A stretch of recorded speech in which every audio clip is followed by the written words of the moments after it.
आखिर कौन फंसा रहा है दिव्या मित्तल को? क्या दिव्या किसी साजिश का शिकार हो गई हैं या दिव्या ये सिर्फ अपने आप को बचाने के लिए कह रही हैं? और सवाल ये भी कि दिव्या के साथ इस 2 करोड़ के घूसकांड में कोई और भी शामिल है। बताया जा रहा है कि दिव्या ने गिरफ्तार होने के बाद शुरुआती पूछताछ में किसी बड़े अधिकारी का नाम लिया। दिव्या पहले तो इस बात को नकारती रही कि उन्होंने पैसे लिए हैं, लेकिन जब वेरिफिकेशन के दौरान रिकॉर्डिंग सामने आई तो कहा कि पूरा मामला बड़े अधिकारी की जानकारी में है, जबकि एसीबी के एफआईआर में तो किसी के नाम का जिक्र ही नहीं है। जांच में ये बात भी सामने आई है कि इस कांड में दिव्या मित्तल के साथ कोई और भी शामिल हो सकता है, क्योंकि कोई भी एएसपी रैंक का अधिकारी किसी को डरा धमकाकर 2 करोड़ की इतनी बड़ी राशि की मांग नहीं कर सकता। एसीबी के एडिशनल एसपी बजरंग सिंह ने बताया कि इस मामले में जांच जारी है।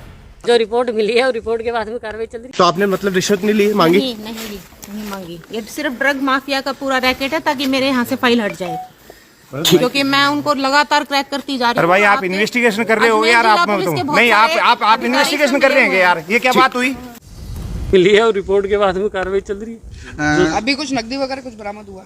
ये भी चल रही है, सब जगह सर्च चल रही है। उसके बाद सर्च के बाद में हमारे जो उसको एग्जाई करके उच्चाधिकारी है उसकी रिपोर्ट करेंगे। रिपोर्ट इनका खुद का फार्म हाउस था इनके नाम का है, जो खुद का है। तो ये अकेले ही हैं या फिर इसमें और भी कोई लोग शामिल हैं या किसी और के भी अब तक सामने नाम आए हैं कुछ? अभी जो इन्होंने इनके ऊपर जो आरोप लगे, इन्होंने रिश्वत ये कहते हुए ली थी कि बार बार इनसे जब बातचीत की गई तो इन्होंने कहा मुझे ऊपर भी देना पड़ता है। तो उस चीज़ की हम जांच करेंगे, अगर किसी का कोई रोल होगा। एनडीपीएस का कहाँ का मामला था? एनडीपीएस का ही रामगंज का मुकदमा था, जिसकी तफ्तीश एसओजी के पास थी। तो फिर लगा कार्रवाई चल रही है ना? नहीं, जो रिपोर्ट मिली है और रिपोर्ट के बाद में कार्रवाई चल रही है। एसीबी इस बात की भी जांच कर रही है कि जिस नशीली दवाओं के मामले में दिव्या की गिरफ्तारी हुई है वो जांच कहां तक पहुंची है। हम पहले आपको इस घूसकांड की शुरुआती कहानी भी बता देते हैं, इसके बाद आगे की बात भी विस्तार से बताएंगे। दरअसल मई 2021 में अजमेर पुलिस ने कुल 16 करोड़ रुपए से ज्यादा की नशीली दवाइयां पकड़ी थी। इसमें जयपुर में 5 करोड़ 50 लाख रुपए और अजमेर में 2 बार कार्रवाई कर 11 करोड़ की दवाइयां जब्त की जा चुकी हैं। ये सभी दवाइयां कई ब्रांड्स की थी, लेकिन अधिकांश में सॉल्ट ट्रामोडोल है। इस मामले की जांच दिव्या मित्तल कर रही थी। इसमें अजमेर जिला पुलिस ने 3 जांच अधिकारी बदले थे, जिसके बाद इस मामले में पुलिस की भूमिका भी संदेह के घेरे में है।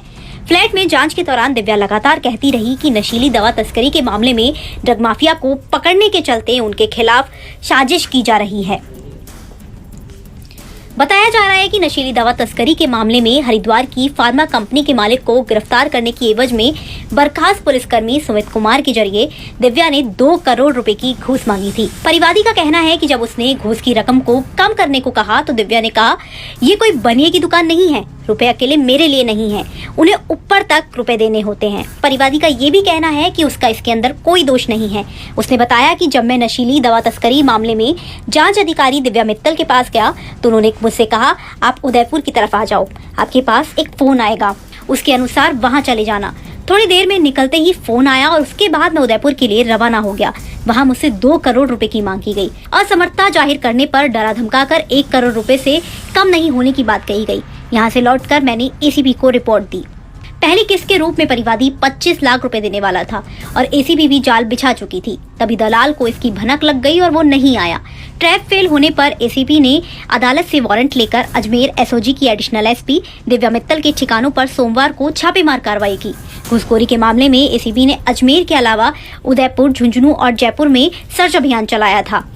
अब फिलहाल दिव्या एसीबी की गिरफ्त में है, जिन्हें सोमवार शाम अजमेर से जयपुर ले जाया गया था, जिन्हें आज दोबारा अजमेर लाकर एसीबी कोर्ट में पेश किया जाएगा। इस दौरान एसीबी के अधिकारी दिव्या से और अधिक पूछताछ के लिए कोर्ट से रिमांड की मांग कर सकते हैं। अब इस पूछताछ में कौन कौन सी चौंकाने वाले तथ्य सामने आते हैं, ये देखने वाली बात होगी। राजस्थान तक के लिए अजमेर से